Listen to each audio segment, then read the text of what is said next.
All right, so these units here, they range everywhere from being able to do like a 1/4 acre and costing $2,000 to claiming to do 9 acres and they're costing almost $15,000. Let's go through each one and show you which ones are actually worth it and which ones are not.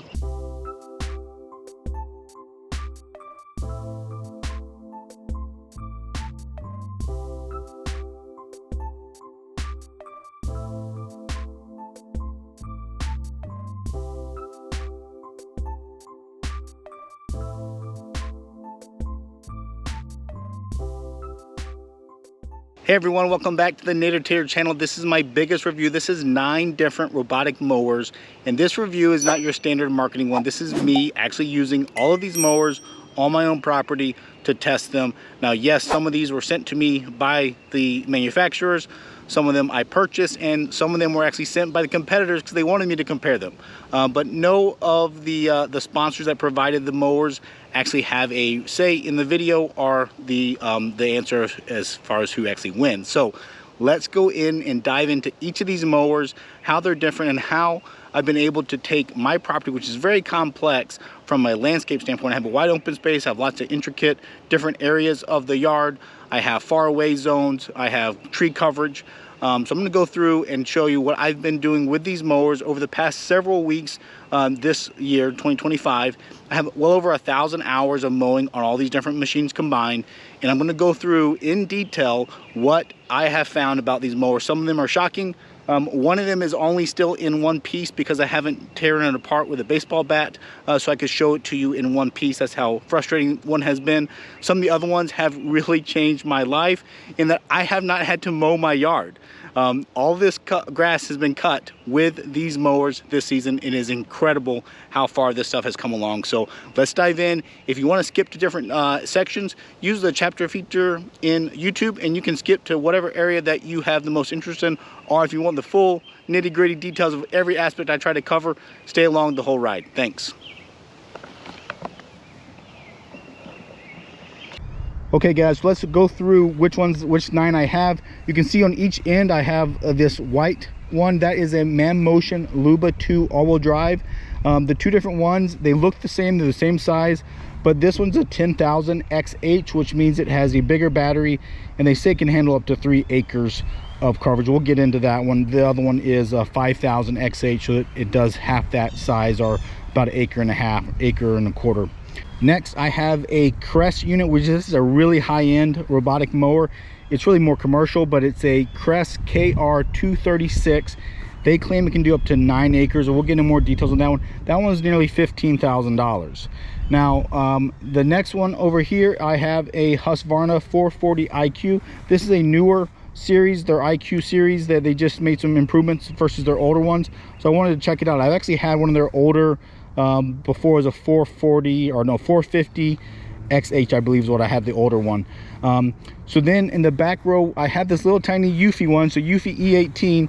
What's really cool about it is that it has no GPS and it has no LiDAR. It just has a single pair of cameras, and that's how it does all of its mapping and all the stuff. I'll go into details. It's really cool, but it's really only for very small yards. Right beside it we have the EcoVacs GOAT A3000. That one specialty is that it has a LiDAR 3D mapping system. So again, does not use GPS. It has LiDAR and vision. Those are its main features for navigation and mapping. In the middle here, this big guy, this is a Yarbo unit, and this is a cool machine because it is modular. So the mower unit, this is the M1 mower, this comes off and you have a core unit and you can put other attachments onto it. So I actually have a snow blower I used over the past season, and I actually snow blowed my driveway with this same core unit, and you just change out the mower attachment. So that one, I think they claim up to about 6 acres of space. So next in the back we have a Segway. This is the Navimow X390N. This is a pretty cool unit. They claim a lot of AI capability and vision. So I'm really excited to kind of share what it's been able to do with that combination of AI, vision, and it also has the GPS RTK stuff. Back here in this back corner, this is the Worx Landroid Vision XL. So this is their biggest one. I think they claim it does up to 1 acre of space. It only has vision, no GPS and no LiDAR. So it just has one camera up underneath here, and that's how it supposedly maps and runs all by itself. So that's the quick 9 units. Let's go into more details of each of these, and so you can make your own informed decision yourself. All right, so let's look at the stations real fast where they charge. I have a couple over there on the far side of the barn as well, because I don't have enough outlets to keep them all together. Even have another one other side of the barn. But as far as setup goes, they're all actually pretty easy to set up. There are some differences, and real fast I'll touch on the packaging that they came in. Some of these, like Yarbo and the Luba 2, you know, those are like internet sales focus, and so they have by far the best packaging. Like, they have this high density foam, so it's very well organized and labeled, especially in the Yarbo unit, and so that's really nice about it. The worst one was probably the Husqvarna box. It was flimsy. It did have some like cardboard stuffers in the corners, but it really wasn't well protected. And when I got them shipped via FedEx, it was all like kind of a dinged up and crushed box, but nothing was damaged. That said, most Husqvarna ones come from the dealer, as well as the Kress. The Kress one I did not even unbox myself because the dealer brought it. And then the other ones were kind of in between those other ones from a packaging standpoint. So as far as speed to set up, most of them is basically you just take the robot out of the box, and then you secure the base station. The base stations are all fairly similar, and then they do vary a little bit as far as their GPS RTK sensor, if they have one. So you can see the Segway one is this smaller one. It's kind of flimsy. It's not probably the sturdiest, but you could install it in other ways as well if you want to put it somewhere else. But they have it kind of default. It just needs to go where there's a clear view of the sky. That said, I'm not really following that. I do have a tree there beside me, but that one has worked just fine for me. The Mammotion has kind of a similar setup. There's a little bit taller, it's a little bit sturdier, feels a little bit more well built, and that one can either go right by the station itself, or you can put it anywhere else, and you just need to give it power, you know, a 110 volt power. The Yarbo and the Husqvarna one, they are designed to have their RTK mounted somewhere else, and so I have mine actually on a playhouse where it has really good coverage. The Yarbo one does want power, and it wants wired Ethernet. I have mine actually on a wireless one. I'll show you that in a second here as well. But all of them have various levels of tidiness. Some of them have super thick cords. I'll show you the Kress unit has a crazy thick cord on the other side, and then ones like this one, which one is, I think that's the Husqvarna one, it has a very thin power wire. There's pros and cons to it. You know, this feels like a solid core wire, so it's very, you can bend it and it's stiff and it stays in its place. In some ways that's nice. You can kind of probably dig that and hide that in your ground much easier than some of these big thick cords. But otherwise, those are just charging stations. I would say there's not a huge, I would say, difference to them from one another. They all do need to be on a level ground. I have had problems, even like this Kress one, where it's not quite level. There are a couple times when it will mess up docking. So you can see here this Vision Worx one, it has no RTK sensor. Neither does that EcoVacs white one over there either, because that one uses LiDAR. That one just uses the camera. The Kress unit, this is one where I'm saying it's got a massive cable, which is high quality and great, but for me, since I only need to go a couple feet, it's quite a bit of overkill there. The only other thing you'll notice on the Kress unit is it does have this magnetic, I guess you call it strip or whatever, and it uses a Hall effect sensor on the front bumper to guide itself to that. I don't know exactly why it does that or needs it, other than typically you're going to be up against the building. You'll see I don't get GPS lock up against the building, so that sensor can come out to here, and then it finds it, and then it follows that in to guide it in. Some of these other ones use either a local sensor on the unit, or some of them use like a QR code, and they actually find it. So this one has a QR code down there, and the Vision actually finds that and then lines itself up and guides itself in. Now real quick, just look at the way that they charge. They all have a little bit different of a setup.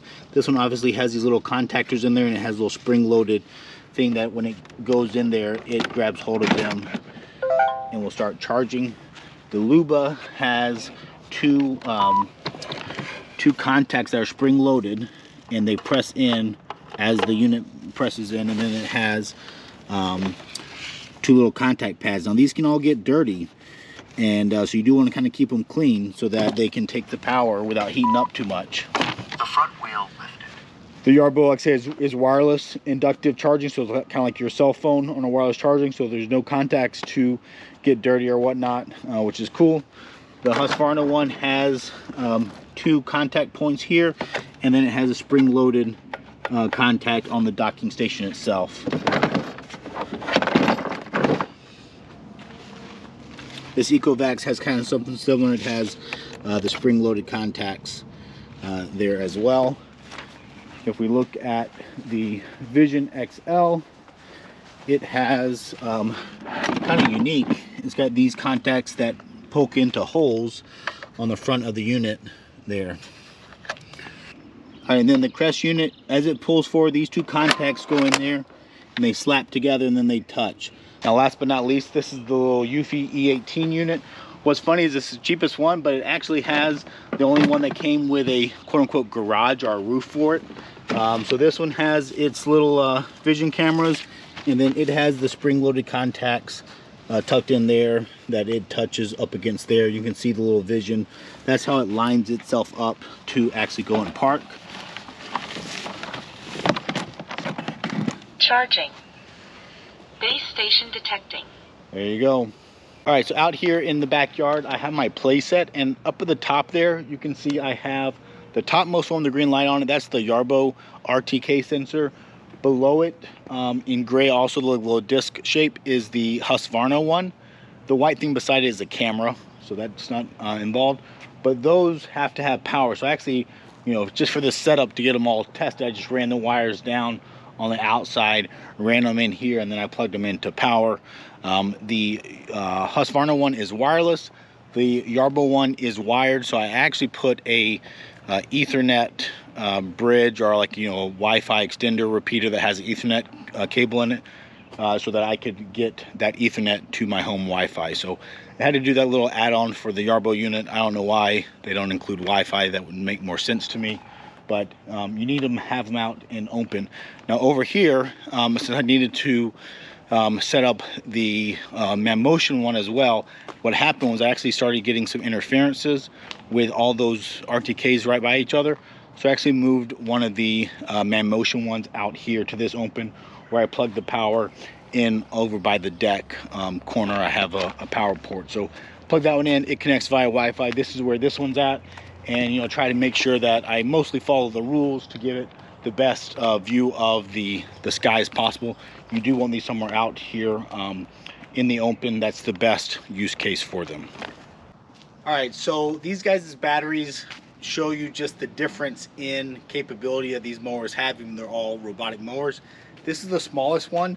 This one's from the Worx. It's a 20 volt, 4 amp hour. Now what's cool about it is that it is shared with their power tool. So you use this for your drill or your little you know, circular saw, something like that. But then this one here is the Yarbo unit. Now this guy is heavy. I don't know what it weighs. It's probably, you know, 30-40 pounds. But this one is a 36 volt system, and it's 38.4 amp hours.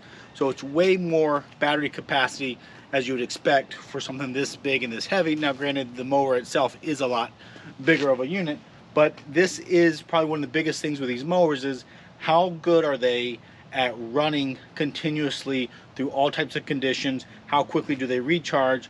And so we'll go through all that of how long do they actually take. I think that's probably one of the biggest things that viewers want to know is, hey, do I run this thing and look how slow it is? How does it actually cut all my stuff? So I'll go through all their specs of how many acres they can do, and then I've actually tested them in 2 different scenarios. One is a wide open field, and then the other one is a more intricate yard, and we'll see how they compare. Now what I'm going to do, because I got so frustrated with some of these, is like the Worx unit, I could not get the thing to work. So I'm just wiping it off the map. I don't recommend it.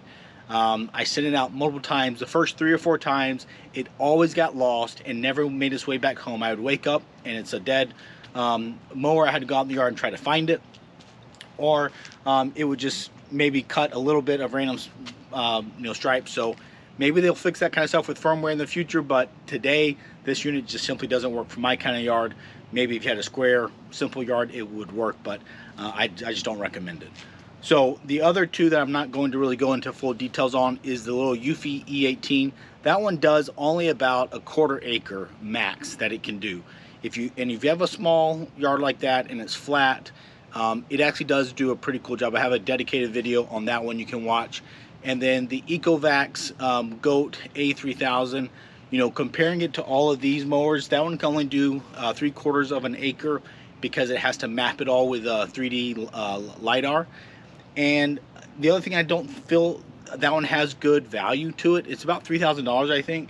And compared to some of these other ones, I think it just doesn't have the value there. So I'm not going to continue to compare that one to these other units. So really I'm down to 5 main units that I'm going to go in detail here and show you how they worked on my property. All right, so I flipped them all over so we can look at the underside of them. So we can look at a couple of the features and compare the cutting width and how they're kind of constructed. So I'll start here on the left with this Mammotion Luba 2 all-wheel drive. One cool thing about it is that it has articulating front axle, so it has some suspension there, which really does help it ride well. And then the front tires, they do not steer, but they're omnidirectional, so they have little rollers on them that allow it to roll sideways, but these do not steer. What you'll see here is the edge of the mower is further out than how far it cuts, and so that is common for all of these robot mowers, but some of them are better than others. This one's actually pretty good, being only about 2 or 3 inches from the edge there. You can see it has dual disc, and each disc has 6 razor blades on it. We'll talk a little bit more about razor blades and how long they last and stuff like that later, but overall this unit is fairly simple. It seems very well sealed off. You can spray this down with a hose and clean it up. I have not done that, if you can't tell. And then in the back here you can see the tires are rubber, which is something we'll point out later on some other things. They have steel axles, a steel bumper, so it has a lot of it looks like actually cast aluminum pieces to it. And then the total cutting width of this one is 15.7 inches, so that's how wide it cuts in one pass. Now right beside it we have the Husqvarna 440 IQ, and this one you can see is very different. This thing is pretty much all plastic. There's a little bit of a metal in there, but not on the shell or this front piece at all. And then the cutting disc is a single larger cutting disc, and it only has 3 blades that stick out there, and then they're covered a lot by the secondary disc. It's both a good and bad thing. It does help keep the grass from getting stuck in there, but obviously it does limit how much of this blade is sticking out and exposed to being able to cut the grass itself. And then if you look here, the distance from the blade to the edge of the mower is huge on each side of the machine. So even though the machine might be, you know, 2 feet wide, it's only cutting this smaller path of about 9.4 inches of width there. So this one obviously has casters up front that just swivel. They're not powered. And then on the back side here, these are kind of a little bit rubberized nubs, but they do lack in traction. They're very narrow, and so we'll get into that stuff later with it as well. I'm not going to cover a whole lot on the EcoVac GOAT A3000 or the Eufy, but you can see here that they are very similar, but they have a small disc here with a couple blades. This one they try to have it offset, so it's a little bit closer to the edge on this side than that side, and then the Eufy one is just right in the middle on that unit as well.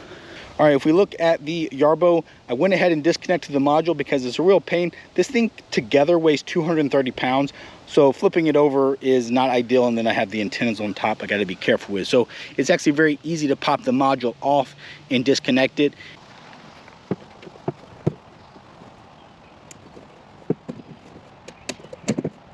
And you can see here several things I like about this unit.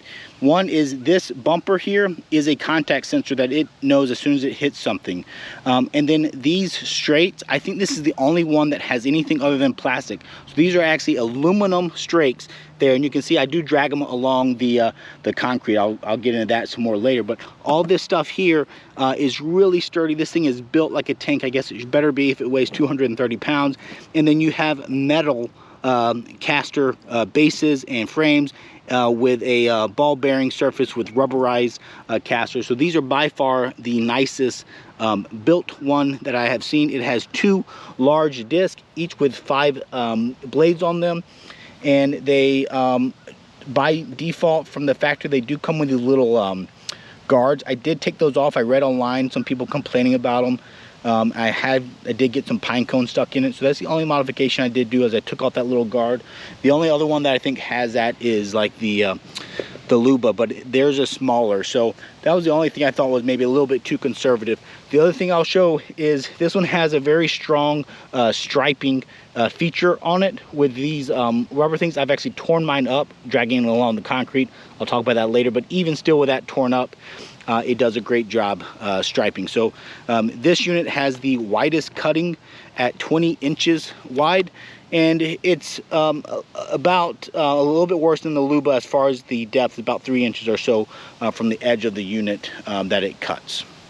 Now, of course, the Yarbo unit, the main unit itself, has the tank tracks, so that obviously gives you a lot of grip there, and we'll go into more details of that. This guy is very hefty and heavy. We'll talk about the battery size of this unit and how long it runs as well. All right, so next up we have the Kress unit. Now the Kress unit does have a nice flexible bumper system that is kind of like rubber mounted or rubber isolated, so that gives it some flex and go to it. Up front here we have the little Hall sensor that detects for the docking station. Their casters are a mix. They have obviously a metal post, plastic size, but it is rubberized in the middle of it, and they do have a little bit of spring loaded in them to help keep it smoother, as well as the deck. The deck itself is a floating deck, so it does ride smoother. It has two smaller discs, but then what's cool about this one is that it does have dual layer, one higher and lower for these cutting disc, and this one cuts about 13.8 inches wide, and then again here you can see it's probably about 4 inches of depth away from the edge of the mower itself, so you're going to have that overlap. In the back of this unit you can see the battery, and you can see their motors are integrated with the wheels. These wheels are the best ones that I have seen from a grip standpoint for being just a two-wheel drive unit. These are definitely rubber. Some of them are that plastic that don't do very well. These ones are actually pretty nice there. I do like that. Next, the other Luba, the 5000 XH, is the exact same as the 10,000 XH. And then here we have the Worx Landroid one. This one is an 8.7 inch wide disc. You can see that it's offset to the side, and then it has the single rubber wheel that's in the back of the unit, and then this I guess is supposed to help keep it from getting stuck on stuff. Honestly, it just hurts it. And then its tires are a little bit rubberized plastic on there, but otherwise this one is fairly simple on the underside, and it only has 3 blades on there on that disc.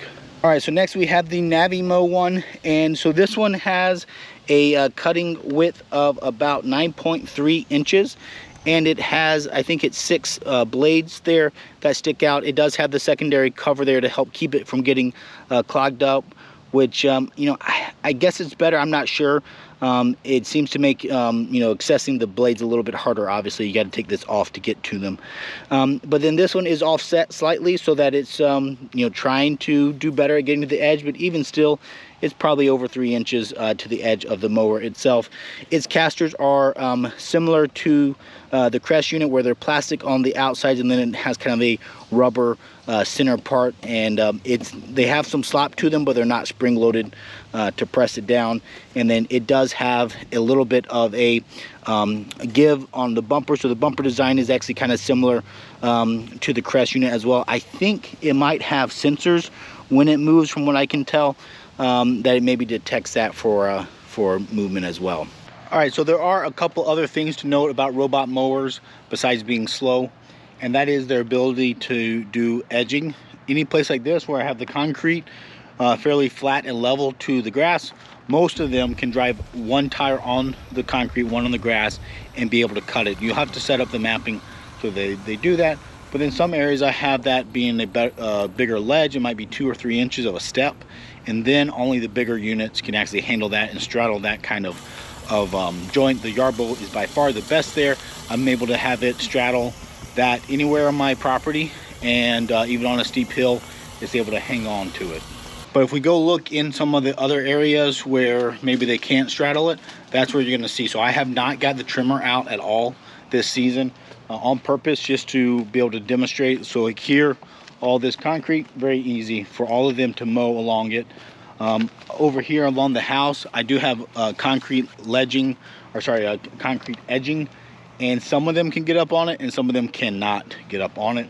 But here, like along this play set, I have the landscape timbers, and because I have posts close to it, most of them cannot get up here. The rubber does get a lot of them stuck. You can see actually this is a divot here from I think that was actually the Mammotion. It dropped a tire. It was able to get itself back out because it's pretty flat there. But I would technically need to get a trimmer out, or I can get a big one like Yarbo that can actually drive into the rubber as needed to actually cut. So overall, they cut almost all of my property without a problem. But there are a couple places where I need a trimmer for some of these. All right, so let's talk about mapping your yard. So this is a big topic for robotic mowers because it can take a long time. It all depends on how proficient you are, and then some of these are way worse at mapping than others. So some of them will say that they can do auto mapping, and I found for my yard it's really not true. And there's so many nuances that I want to do as far as like having it overlap some areas of landscaping but not others. All the auto mapping features I've seen never really get the level of detail that I want, and so they're also very slow. I've sent out like the little Eufy one, which actually does an impressive job of auto mapping, but for 0.2 acres it might take it 3 or 4 hours, and then I have to go in there and edit it. So I did not do auto mapping on any of these units because it just wasn't worth it. That said, most of them use the app where you say, hey, I want to do it mapping, and then they have a little thumb wheel, or maybe 2 thumb wheels, that you drive the mower alongside the perimeter that you want to do. And some of them have different rules, and they are different in that some of them, like I think the Yarbo unit, uses the center of the core as its reference point. So on the Husqvarna one, it has the left front corner as being the reference point, so they tell you to drive around the perimeter clockwise. And then if you're doing a no-go zone to exclude, you drive it counterclockwise. You have to pay attention to some of that stuff. All of them with the app, I don't really like the control of it because it's typically, you know, hard to just be precise with it. And some of the mowers are more precise than others or have a lag in the Bluetooth connection. The Husqvarna one is probably one of the worst ones from that aspect. It's very hard to keep straight.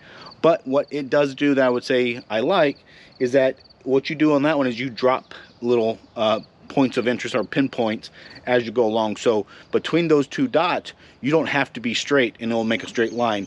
So that's both a good and bad thing. If you have a very complex curve, you have to drop a lot of points there.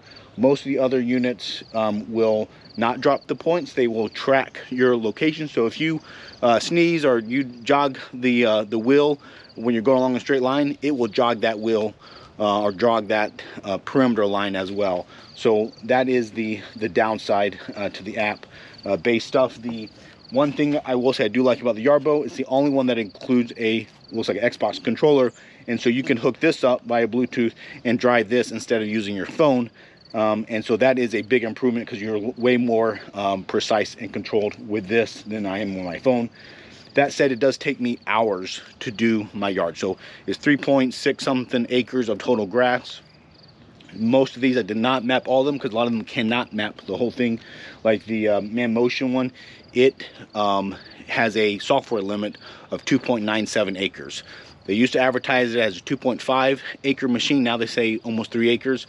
What they're saying there is that you can map up to 2.97, but then it stops you. The Yarbo, I have everything mapped. The Kress unit, I have everything mapped. The other ones, I can't get them to actually map all 3.6 acres in it. The one upside of the Luba is the only one that allows you to control the speed differently when you're manually driving it versus when it's mowing. So it does drive the fastest when you are trying to map. I think it's 3.9 feet per second, which is significantly faster than the other ones. The challenge is you got to be careful with how you drive it because it's mapping your whole time. So if you move just a little bit, it's going to pick that up. Now, the benefit of having a dealer, which was what the Husqvarna one is sold through, and the Kress unit, is that they do offer setting it up for you. So the Husqvarna one, I believe I would have to have paid. I did not do that. I just had him drop it off and I mapped it, which maybe I probably should have asked him to do it because it did take a long time. That Husqvarna one is by far the slowest unit for driving, and then it's also the most difficult to get to drive straight. So that is a frustration to it. The Kress unit here, the dealer included, I don't know if that's dealer specific or not. They said that they include mapping with these the bigger units. They call them the mega units. It's the KR, I think 233 and 236 is what I got. So to do that, the dealer or anyone to map it, you have to have this trolley, and that sounds great, except for it costs $700. So you don't have to buy it, but it means that the dealer is the one that sets up your yard, and then you can't really modify it that much. I did find some small modifications in the app that you can do, but you can't add, let's say, a no-go zone, or if you change your yard or configuration, or you find that it doesn't, it gets stuck or doesn't cut close enough, you need to get the trolley back out to map it. So I went ahead and bought the trolley, so I have it, and I have used it because I did have a couple issues, and I don't want to fault the dealer for that, because he did admit that this is the most complex yard they have done, with all the different areas and no-go zones and trails that I have throughout there. So this trolley is great because it allows you to do two things. One, you can either do the drop the points like the Husqvarna does. So if you want a straight line, if you're going along the concrete or a building, you can drop a point, and then you can just walk however fast you want to the edge of the next corner and hit drop a point, and it'll make a flat, straight line there. That's awesome. And then the other thing that it will do is it will also just follow you. So not only is it using GPS to follow you, but it's using those wheels, I believe, to count how many rotations it does. That, I think, it helps it with the dead reckoning and whatnot. So what's unique about this trolley is that you actually take off the GPS unit from the Kress mower itself. I think they call them the Pilot, is the little white GPS unit.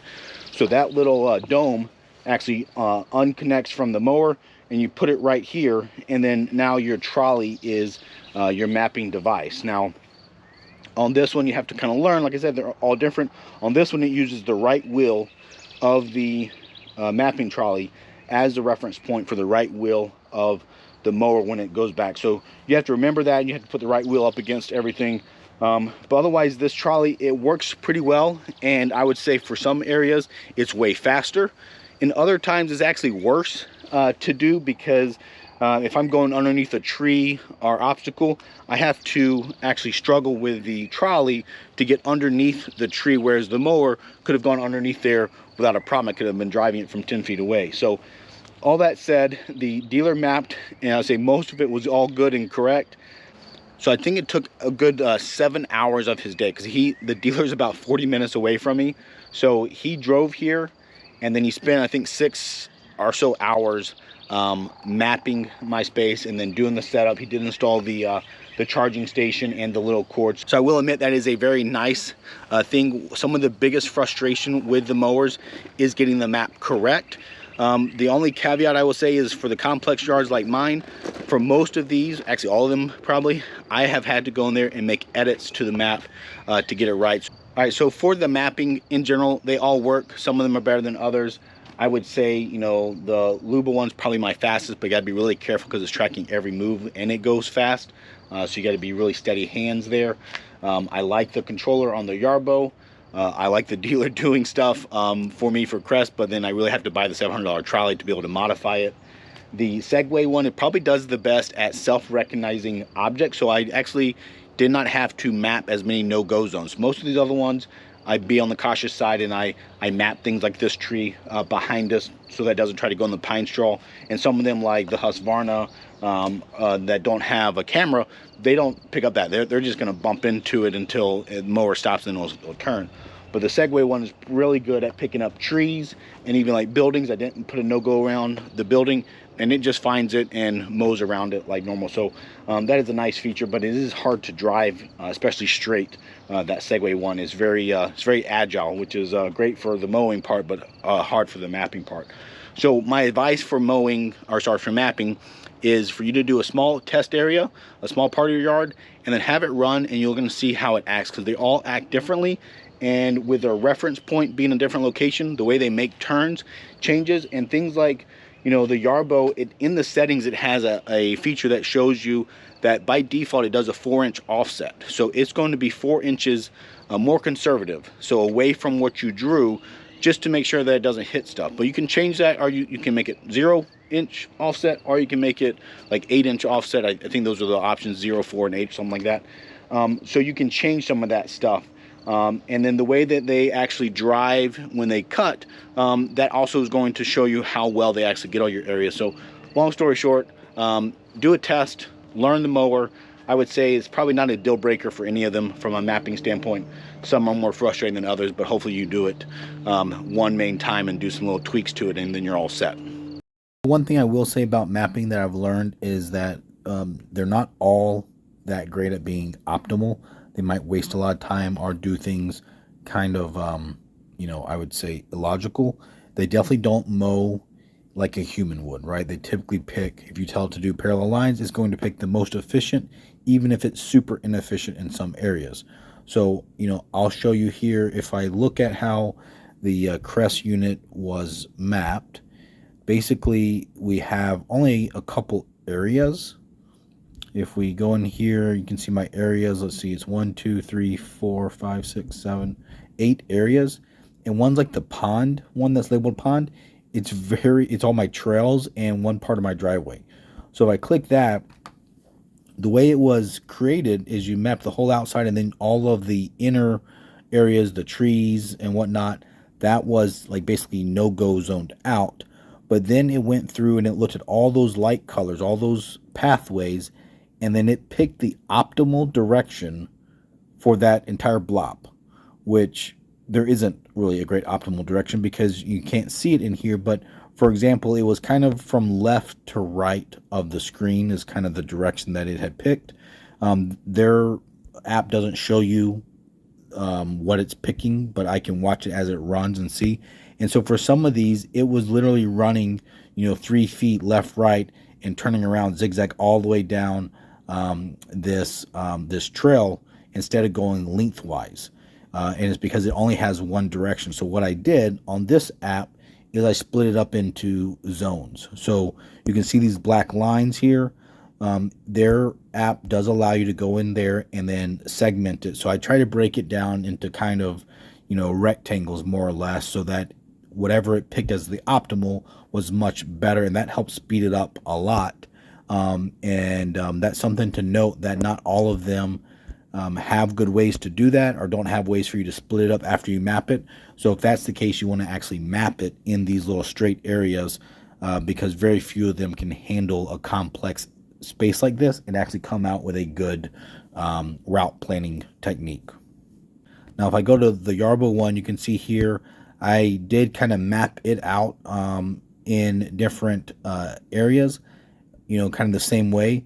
And then let's see if I can go in here and edit it and show you what I did here, because I will say that Yarbo has a unique, I guess you call it like path planning that the other ones do not. So like, let's take this this north side of the pond, and if I look at my settings here for this area, you get these settings for every area on Yarbo, and you can see you can change the obstacle avoidance mode, but you know, so bypass would be vision, gentle contact, it is not using really the vision, it's using the touch and the ultrasonic stuff. And then you can have boundary obstacle, you can change the mowing height, I can change my route pattern.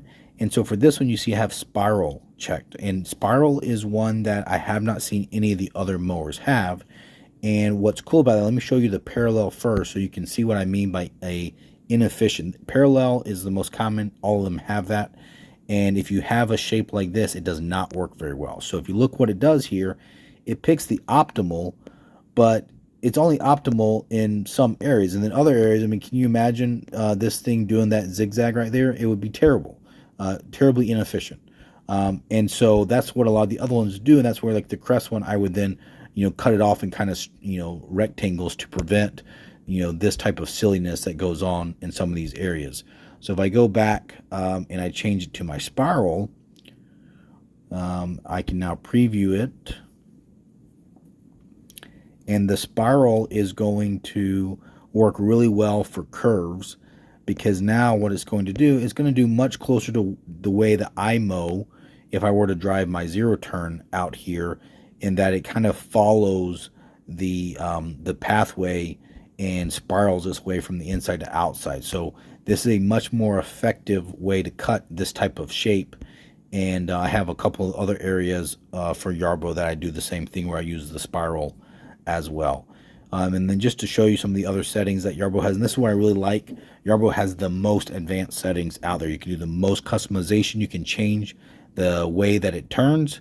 I told you that if you did spiral, you cannot do U-turn, but you can have smart turn, zero turns. And if you click on the app and you click the little help icon, it goes in and explains to you. In fact, even the smart turn, which is the one I use most often, it's slower, but it is the one that tears up the grass the least amount, right? Because the tank tracks, that's the downside to them. And so by doing this kind of three-step maneuver, it's the most gentle on the grass. Module clearance, you can change basically that front mower module, how much it's pushing down. It does have a lot of articulation, so you can change that. You can change the route order. Does it do the perimeter or zigzag? You can tell, do you want it to mow around a no-go zone? This one doesn't have any no-go zone, so it's not a problem.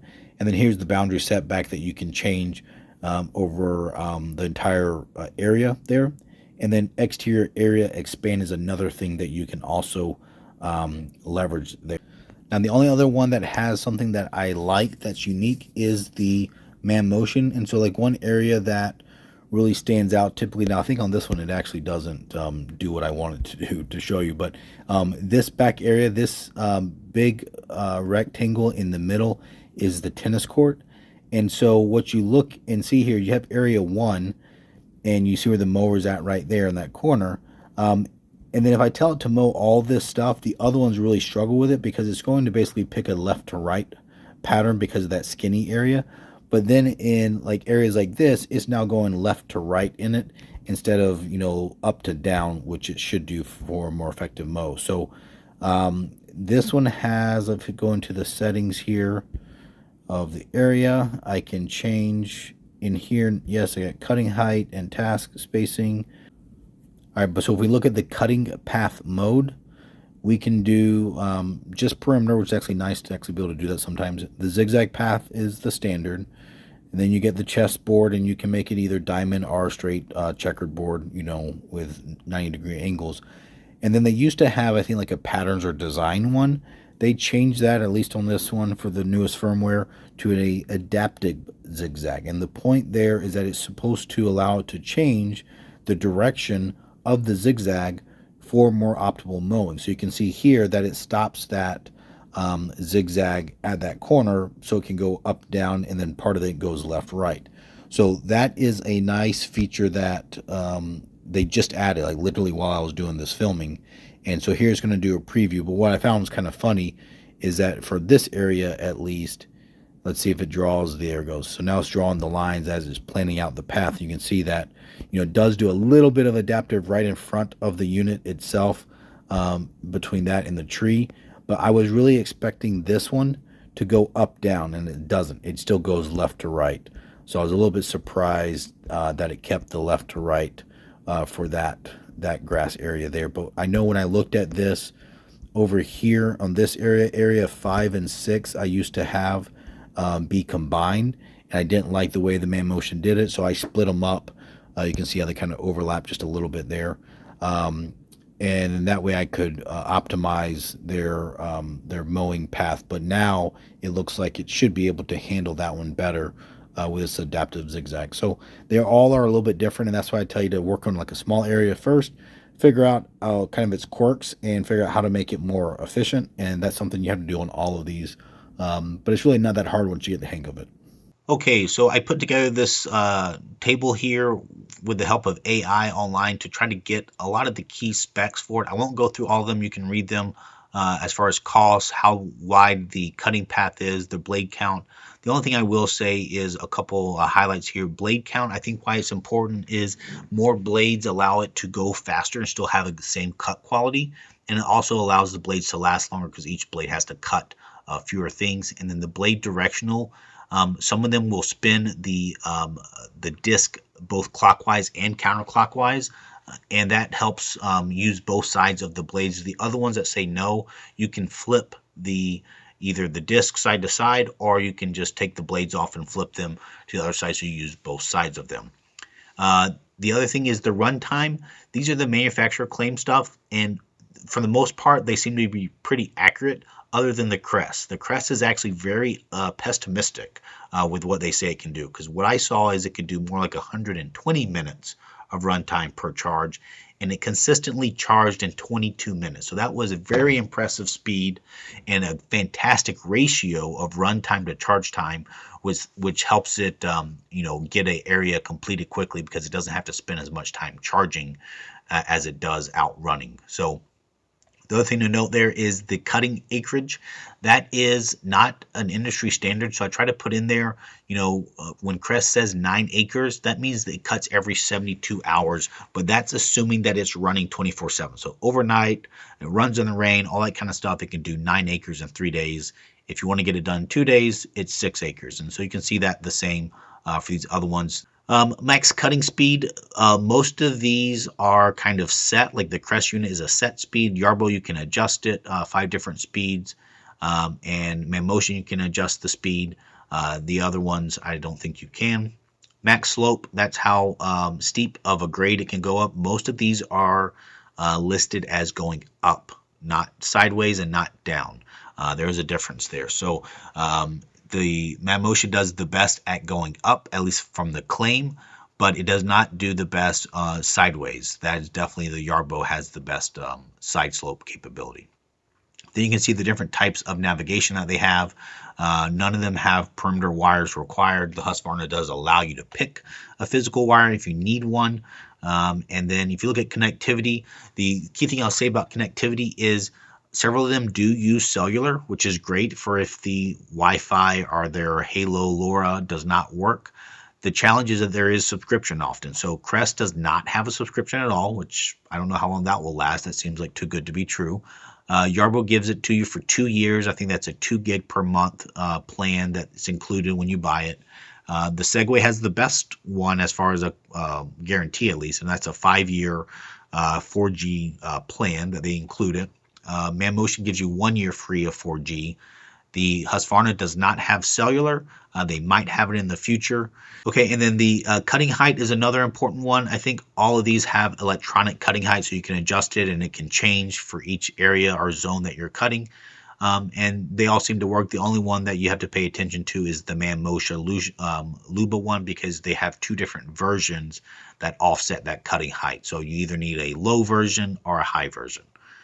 Noise level, they are all super quiet. They're nothing compared to an actual mower. Most of them you won't even know they're out there. What you typically hear more than anything else is the grass blades cutting and falling down. So they all claim very low numbers. The only one that I would say stands out is the Yarbo. It does have higher gear noise or motor noise for those tracks. I've had a past one and did not be, like a previous model year, and it was not that loud. So I don't know if that's an issue that they're going through, if they're all going to be that loud, but you can hear the kind of like whining around, but still overall very quiet compared to a gas mower, and you cannot hear it when you're inside by any means. And then water protection, a mix there of the IPX5 or IPX6. 6 is better than 5, but all of them you can wash them off with a regular hose. All right, so let's look at how long it takes these to actually cut my grass. So what I did for the testing is this large side yard I have over here is right under 1 acre. It doesn't have a lot of obstacles in the middle of it, no go zones. There's a couple trees here or there, but for the most part, it's a big straight area that the mowers can get a long run of cutting. So I want to test that. And then the other one is kind of alongside the house. It's about a ½ acre, so it's this area. It's got trees to get around, areas, landscaping areas to get around, driveway to go around.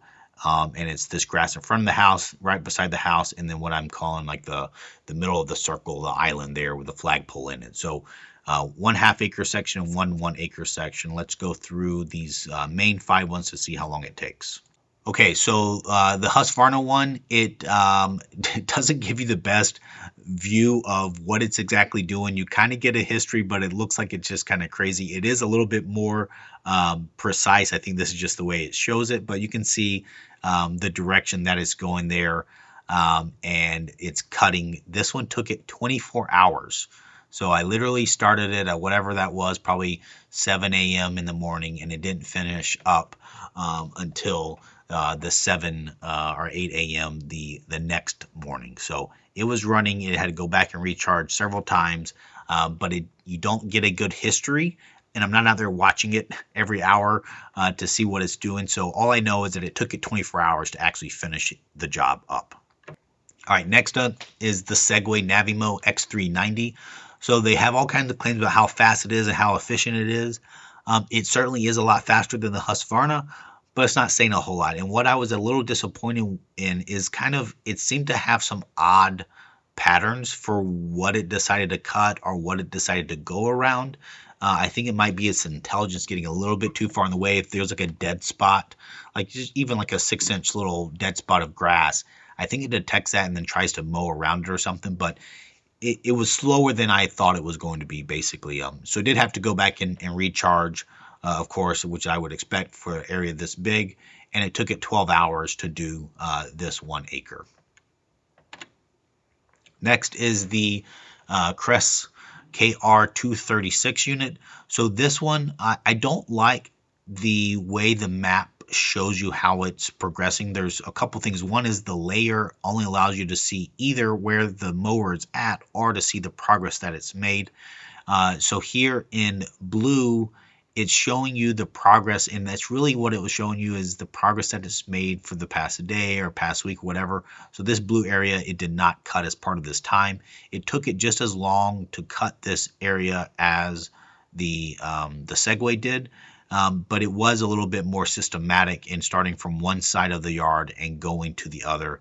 Like I said, you can see these updates here, but I don't know all the details on exactly where it's going to go next because I don't have the lines that tell me that, which is the same as the Segway and the Husqvarna don't show me that either. But here you can see a big difference here as we go to the Luba, because now not only is it showing you the area, it's showing you all of the lines that it's going to mow in, and you can watch it because the lines go away as it completed. So in the zoomed in area, you can see the white lines. It has 2 white lines going around the border, and that's something you can adjust is how many perimeter laps does it do. And that gives you a cleaner cut because it allows it to actually get the perimeter cut as close to the edge as possible. So I really like that it shows you this. You can see, and you can change that in the area settings with exactly what direction it's going to go, and you can see visually how it's going to cut the stuff. So I really do like that. If we go through here, you can see how it's working its way from the left side towards the right. And it keeps, I have in here where it's recharging these different times. You can see how it goes through methodically and breaks it down. And then at the end, you get a task record, which is nice because now it's showing you what it was doing, how high it was cutting, how much square feet it did, if it was a one-time or scheduled task, if it got it all the way done, and then how long it took. So this one took 15 hours at 1 acre, but there's a caveat there. It shows 8.62 hours of actively running and 6.4 hours of charging. Now this was at a 2 feet per second, and I forget the exact overlap that I had, but I had a little extra overlap just to make sure that it cuts, and to me that's how it cut the best. But I wanted to see, hey, if I turn it up all the way to 2.6 feet per second, how quick does it do? And so when I did that and I lowered the overlap, I think I took away, I think I made it only do like 1 perimeter lap. When I did that, it went down from 15 hours down to 9 hours total for the 1 acre. So it dropped the active hours to 6.8, and it reduced the charging a lot because they got away with doing 1 less charging. So That's something you'll have to mess with. I do like the Luba though, because you can optimize it, right? I can look at it, I can change the overlap, and I can change the details as far as perimeter and no-go lines. So that's a nice feature that you can optimize it. The other previous ones, you can't really adjust it. They optimize it based off their own logic. Now, the Yarbo one. The Yarbo one is also very good. It is very detailed. It has the most detail as far as the planning path, where it's going to show you not only the lines like the Luba does, but it shows you the lines that it's going to traverse to get to different areas. So these diagonal lines, some people, there are bad things about them because it does travel there, so it might actually leave those lines in the grass as it drives.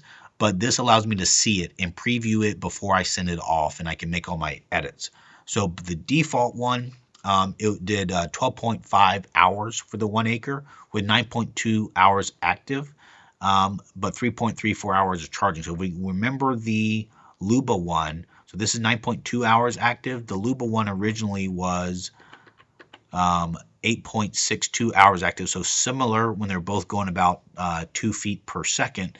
But the Luba had a lot more charging time because it's a slower charging and it doesn't last the battery as long. So that's one area where the Yarbo is advantageous, is it has a faster charging time. But now I decreased the overlap as well on it, and I had it run a little bit larger battery capacity time frame. And when I did that, I was able to actually get the unit to cut with just one recharge of an hour and a half, and that allowed it to complete it in just 9 hours total, with 7.5 hours of that being active. So and it still had 37%, so I could have even made it a little bit better, because I could have told it not to charge all the way to 80%, because it still had 37% battery left. So I could have even improved it a little bit more. But that's what I really like about the Luba and Yarbo, is you have a lot more adjustability on some of those settings. Okay, so now we're switching to the smaller half-acre but more detailed yard that's to the side of the house. And here with the Navimow, you can see it's going through, and you can see how it's doing what I think is kind of some weird patterns that it's doing.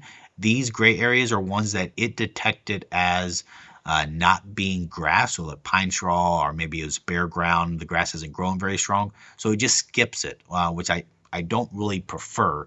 But anyways, it did that, and it took it 12 hours. So it took it the same amount of time to get the half acre done as it did the full acre done. And that's what I expected, because it's more detailed to do it. So 12 hours for that one. The Husqvarna one, I struggle with the app and the settings. I can't pick two areas for it to go cut systematically, and then the thing's so slow that I never got it to be very efficient at going from the side front area over to the circle back to back. So I gave up, and what I did use is it's the only one that gives accurate estimates for how long it's going to take it to mow an area, including the charging. So I used its own estimates to give you how long it takes, and it seemed to add up pretty well. So it's basically 12 hours as well to do the half acre. And that kind of makes sense because that's the same ratio as the Navimow had, where it was about the same amount of speed. Even though the Navimow drives a lot faster, it seems to be less efficient. The Husqvarna is very, I call it a turtle. It's very slow but steady. Okay, now the Kress unit going out there and running, it has some similar characteristics to that Segway one, where I kind of question what it's doing in some places. It appears to be kind of skipping and then going back and addressing it. It did get stuck. I had to get it out one time, but I took away the downtime and just pretended like that never happened. And so that was 9.5 hours for it to run with only 1.5 hours of charging. That's a very impressive charging ratio there.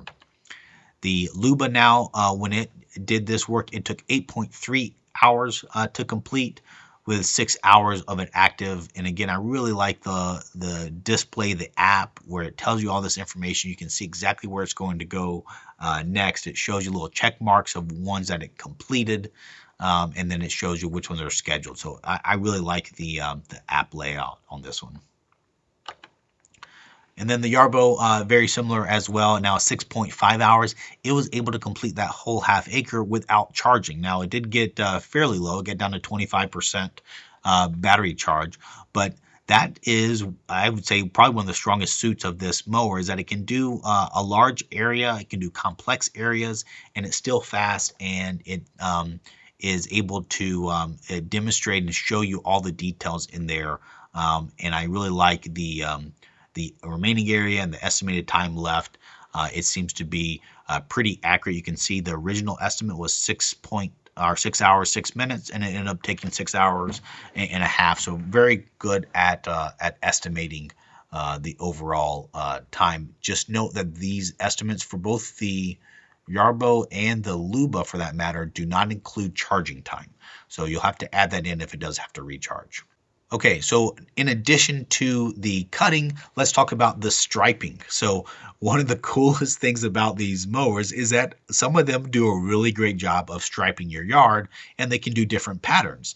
So all of them allow you to do parallel straight stripes, and they all allow you to change the angle of them, or allow you to leave it at like the optimal angle, right, which is typically the longest length ones. You can also do like a cross cut in there, and what all of them do is they don't cut twice. What they do is they alternate. Basically, they'll cut long ways, one day, and then the next time it goes out to mow on schedule, it'll cut the other way. So after another week or two, you'll have a nice diamond or cross pattern in there. But as you can see, they do have very different effects. So the Husqvarna does actually have a pretty good job at creating a stripe, but it's because it only has whatever that is, like a 9-inch disc or cutting length. They're fairly narrow strips that it makes, but it does do a pretty good job of making them. The Mammotion Luba, it does make them, and maybe they'll settle in if I ever let it actually keep cutting over and over again, but it was probably one of the weaker ones out there as far as being able to see the stripe in there. The Yarbo by far does the strongest stripe and the widest stripe because it's the widest mower, and it has those rubber like kind of dragging things that really do a good job of pushing the grass down in a direction. So the Yarbo has the strongest and what I think is the best striping, because the wider ones look better, to my opinion, than the narrow ones. So all the other ones, the Segway, the Kress, the Worx, the Eufy, the EcoVacs, all of them have kind of similar to this, whereas you just see lots of little lines in there. I guess it's better than nothing, but it's not my favorite. All right, so I'm going to show you one of the coolest features I think about some of these mowers, and that's the ability to drive them remotely. So it's a big differentiator for me because, like I said, I've gotten all of these stuck or had an issue or wanted to move them when I'm not right beside them. If it's out driving and actively doing a task, I can hit this FPV, which is this, I guess, first-person view, and it's going to connect to it and allow me to see it. So now, obviously, this is a live camera here, and you can see my hand waving in front of it. The problem is I can't actually drive the unit remotely unless I'm close enough for Bluetooth, and honestly, it has probably one of the worst Bluetooth connections. I have to be fairly close, about 15 feet away, for it to work.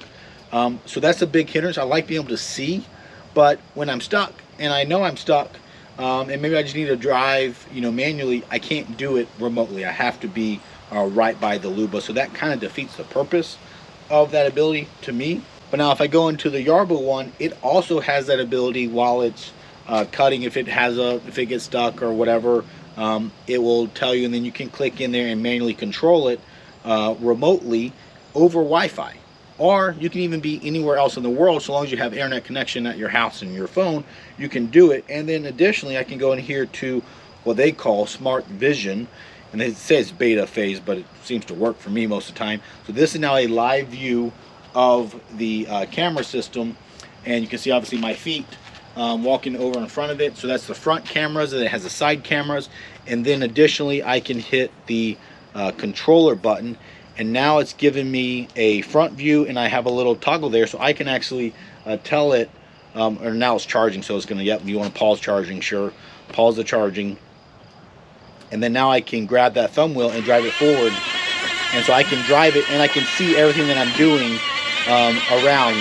And again, this can be done anywhere in the world, so this is a real game changer for me, and to me that feature alone is enough for me to want this unit over the other units, because it's the only one I can see cameras all around the unit, and I can drive it remotely from anywhere outside of my house. So that is a really cool feature to me. Ready to charge. Now, in comparison to the Yarbo one that you can drive it remotely from the internet, the Husqvarna one charging. does not have a camera at all to look at, and you cannot drive it outside of Bluetooth, especially remotely. So that's a hindrance there. Same thing with the Segway. I don't think there's any way to drive it remotely if it's doing a activity there.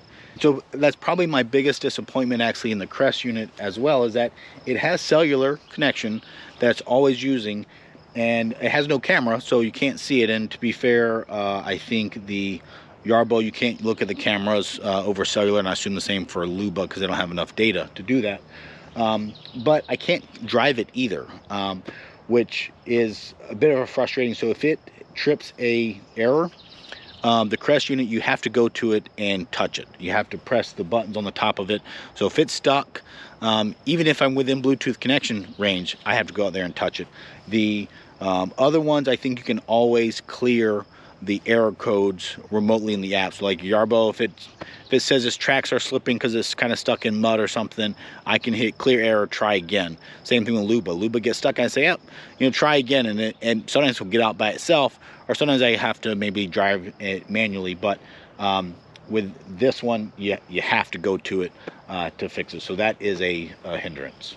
All right, so after using them so far this season and putting them to the test, the other big thing I've seen is the physical design of the units is another big factor that obviously you can't change.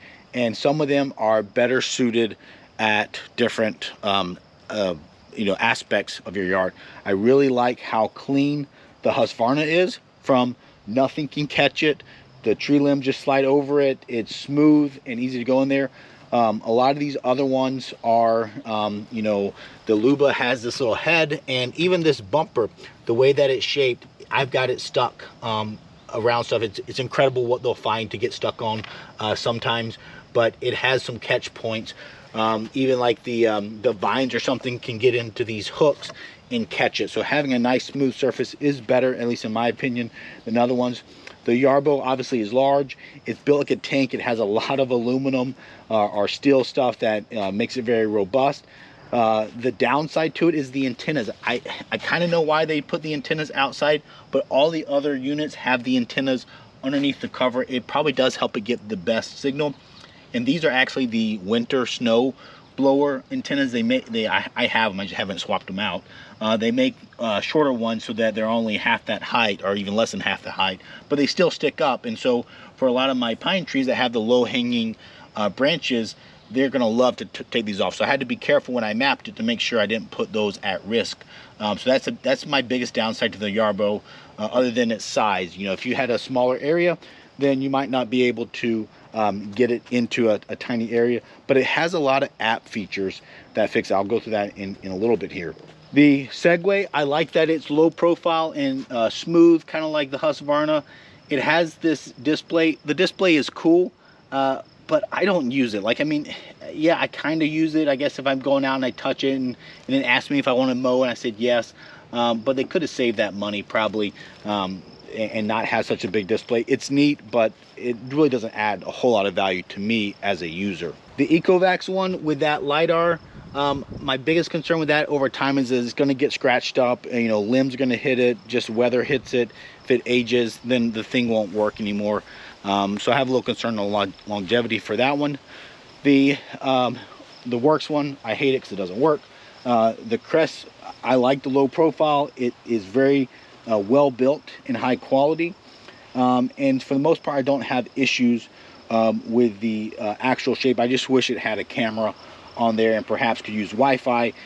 because I think my property, I have a lot of Wi-Fi coverage in the yard. I love to be able to control it or help it connect back to GPS when it doesn't have good cell signal.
All right, so for me, in the end, the winner is very clear and easy for me to personally pick, and that's this Yarbo unit with the M1.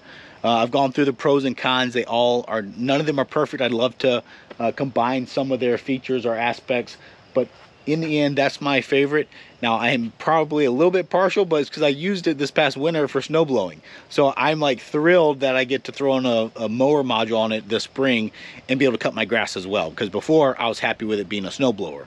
So now it's a snow blower and it's my mower. And they even have other attachments. I think they have a leaf blower one, which I haven't used yet. And then I have a smart assist module. So that's like a little camera module that goes on the front of it. And then it can do things like follow me around the yard, pulling a wagon. So it has a lot of other usage to it. And, you know, it has a trailer hitch basically on the back of it that you can put on there. And they're coming out with more stuff. They're coming out with a trimmer module and other stuff. So I really see this Yarbo unit as not just a mower, but it's really able to replace a lot of my other yard tools as well. So that's what I like about it. And then the amount of app features it has. So the downside to all the app features is that they do seem to have bugs, but they have a very active development group that's always adding features to it and capability to it. And so if you can work through some of those bugs, which I had a few earlier, but it's been very robust, and it's the one that I can most reliably send out and make sure that it comes back home. It pretty much doesn't get stuck because it has those tank tracks on it. So that's my winner. For a mower, you know, for a home mower, the Luba I think is a good one. It has a lot of the, you know, app features that the Yarbo has, a lot of customization that I really do like. The one that kills it for me though on the Luba is that I can't control it over anything other than Bluetooth. I really wish I could do that because I have gotten it stuck several times. Even though it's all-wheel drive, it does tend to kind of dig in and get stuck. And the front tires are plastic, those rollers are, and so for me, when I stick it over the concrete or something, they're more likely to kind of slide off, and it does get maybe stuck some more times than I won't, but not as bad as something like the Husqvarna, which I just can't recommend to anyone because it's so slow and it gets stuck places and it loses GPS the most. So I can't recommend the Husqvarna, definitely can't recommend the Worx.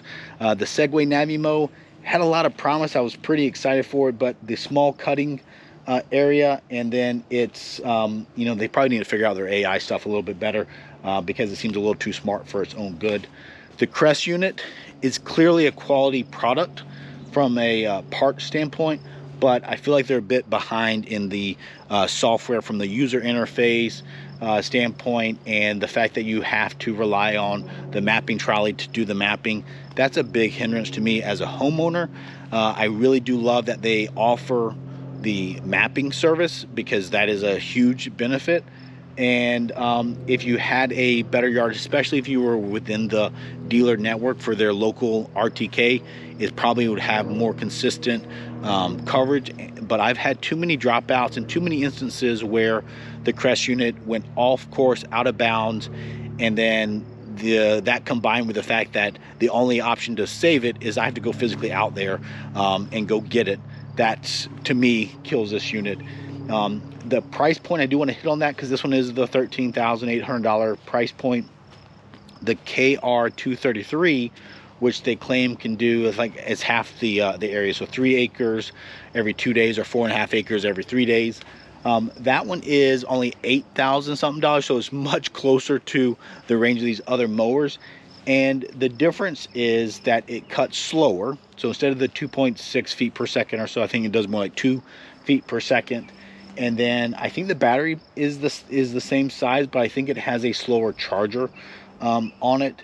And so, and then they have the motors in the wheel hubs are a lower grade than this KR236 one. So I think that basically means durability wise. So for a homeowner, you could probably get away with using the KR233, which is, like I said, about $8,000 something. So it's much more closer to these, and it is a great product. I'm sure it will last a long time, but it has a couple too many limitations for me on my property where I've had to go out and save it too many times. The one caveat I will say with that is that I had the confidence to send it out, whereas with some of these other ones, like the Husqvarna one, I didn't even send it on some of these complex missions of trying to do the trails and whatnot, because I knew they couldn't even make it. They wouldn't even get out there. They would lose their signal and not even make it. All right, so this was a long video, and I appreciate everyone that actually watched the whole thing. I did not cover a couple topics kind of on purpose, and one of them was the scheduling that you set up in the app. The other one is object detection. I didn't show those because they all basically have the same thing. I didn't want to waste any more time on it. The only one that was a little bit unique is the Kress unit. I think you can tell it to mow areas by, like, every 2 days, every 3 days, every set number of days. Otherwise, each of them have a schedule that you can pick the areas and the days of the week and what times you want them to run. So for object detection, any of the ones that have the camera on it, they can detect objects. Right now, some of them are not going to be able to detect like really small stuff, and they have to play the game of detecting, leaves versus a little turtle or some other type of small object. So, to me, I try to keep my yard clean. A kid, a person, a rabbit, stuff like that, all of them with cameras are going to detect it. That said, the ones that do not have a camera, so like the Husqvarna, the Kress, those units are susceptible to not seeing that kind of stuff. They're going to bump into it instead. So if you had an object, or if you had like a basketball or soccer ball out there, those units very likely would just push that ball around. They wouldn't even bump it hard enough to detect it. The OAS, or the little ultrasonic sensor on the Kress, should pick up something like a soccer ball, but something skinny like my bird feeder pole, which is probably 1-inch pipe, it doesn't pick it up and it'll run into it. So you make no-go zones around that kind of stuff. So anyways, overall, I hope this really helped. I am actually overall very impressed with how the technology has come. I did not think I would be using a robot to mow my yard, but I guarantee you I will not be cutting my own grass ever again for here, because I have definitely this Yarbo unit that can cut my entire yard for me, and I'll just have to do a little bit of trimming here and there. Otherwise, I am able to sit back and relax and enjoy the nature and the property.